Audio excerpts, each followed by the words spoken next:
Good morning बच्चों। आधारभूत ज्यामितीय अवधारणाओं में हम बिंदु, रेखा, किरण, रेखाखंड, प्रतिच्छेदी रेखाएं और समानांतर रेखाओं के बारे में पढ़ चुके हैं। उनको निकालना भी सीख गए हैं, लेकिन उसी से संबंधित कुछ और प्रश्न हमारे पास आते हैं। जैसे मैंने ये 4 लिख रखे हैं, पहले इनको सोल्व करेंगे, उसके बाद आप जो प्रश्नावली है वो बिल्कुल आसानी से कर पाएंगे। कि बनानी है, हमें रेखा बनानी है, रेखाखंड बनाने हैं या किरण बनानी है, तो उसको किस प्रकार से बनाएंगे। देखिए, पहला प्रश्न हमारे पास है, बिंदु x रेखाखंड P के ऊपर स्थित है। रेखाखंड है P के ऊपर, तो एक बिंदु से होकर दूसरे बिंदु पर खत्म। यहीं से हमें समझ जाना चाहिए कि ये क्या है, रेखाखंड है। तो सबसे पहले तो हम P और Q का एक रेखाखंड बना लेंगे, P और Q, ठीक है।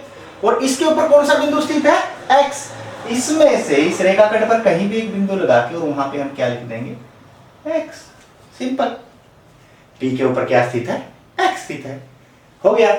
दूसरा, रेखाएं CD और LM, रेखाएं हैं CD के ऊपर, देखो दोनों तरफ तीर का निशान है, और LM के ऊपर भी दोनों तरफ तीर का निशान है। दोनों रेखाएं हैं CD और LM, बिंदु Q पर प्रतिच्छेद करती हैं। 2 रेखाएं हैं, हम 2 रेखाओं को बना लेते हैं पहले, और ये प्रतिच्छेद कर रही हैं, तो प्रतिच्छेदी रेखाएं हो गई।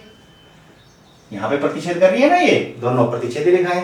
एक कौन सी है रेखा, एक रेखा है मेरे पास CD, और दूसरी रेखा मेरे पास क्या है, LM। रेखाखंड को अंग्रेजी में लाइन सेगमेंट बोला जाता है, और रेखा को लाइन सेगमेंट। मैं अंग्रेजी में इसलिए बता रहा हूं कि कमेंट आया था YouTube के ऊपर कि आप अंग्रेजी में क्यों नहीं पढ़ाते। तो मेरे बच्चे हिंदी मीडियम के हैं, इसलिए मैं हिंदी पे ज्यादा जोर दे रहा हूं, लेकिन अब कुछ पुट मैं अंग्रेजी का भी डालूंगा ताकि सभी बच्चों को वो समझ में आ जाए, ठीक है। तो लाइन CD और LM, रेखा CD और LM बिंदु के ऊपर प्रतिच्छेद, इंटरसेक्ट करती हैं। कौन से बिंदु पर, क्या ऊपर, जहां पे ये काट रही हैं। CD और LM कौन से बिंदु पे काट रही हैं, क्या ऊपर, तो मैंने यहां पर जहां काटा हुआ बिंदु वहां पर क्या ले लिया, क्या ले लिया। अब अगला है, रेखा L पर A स्थित है परंतु B नहीं। अब मैंने बताया था रेखा को हम अंग्रेजी के स्मॉल लेटर्स के रूप में भी लिख सकते हैं, लाइन को।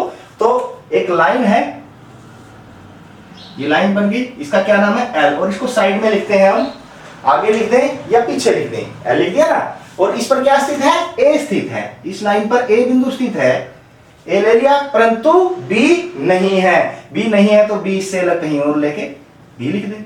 बिंदु B इसने बता दिया कि बिंदु B इसके अंदर है, प्रश्न के अंदर, लेकिन वो कहां है, लाइन के ऊपर नहीं है। तो लाइन से नीचे ले ले, ऊपर ले ले, कहीं भी ले ले, लाइन के ऊपर नहीं लेना, उससे ऊपर या नीचे जितनी भी जगह खाली है वहां पे हम उसको ले सकते हैं।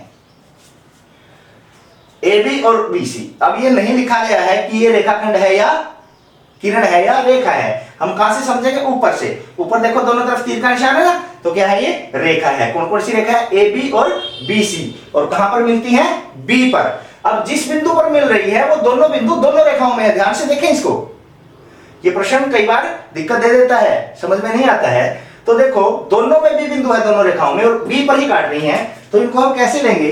2 रेखाएं हमने बना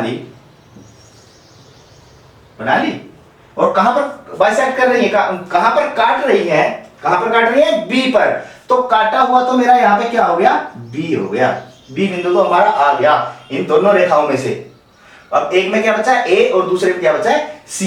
तो एक पर मैं ले लूंगा A, और दूसरे रेखा पर मैं लूंगा C, दूसरी रेखा पर मैं लूंगा C। तो अब ये रेखा AB हो गई है और ये BC हो गई है। हमें यहां और बिंदु लगाने की जरूरत नहीं है।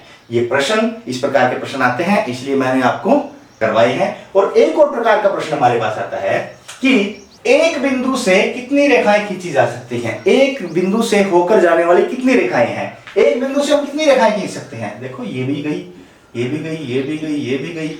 आप तीर का निशान लगा लेंगे, इसको अपने आप लगा लेंगे।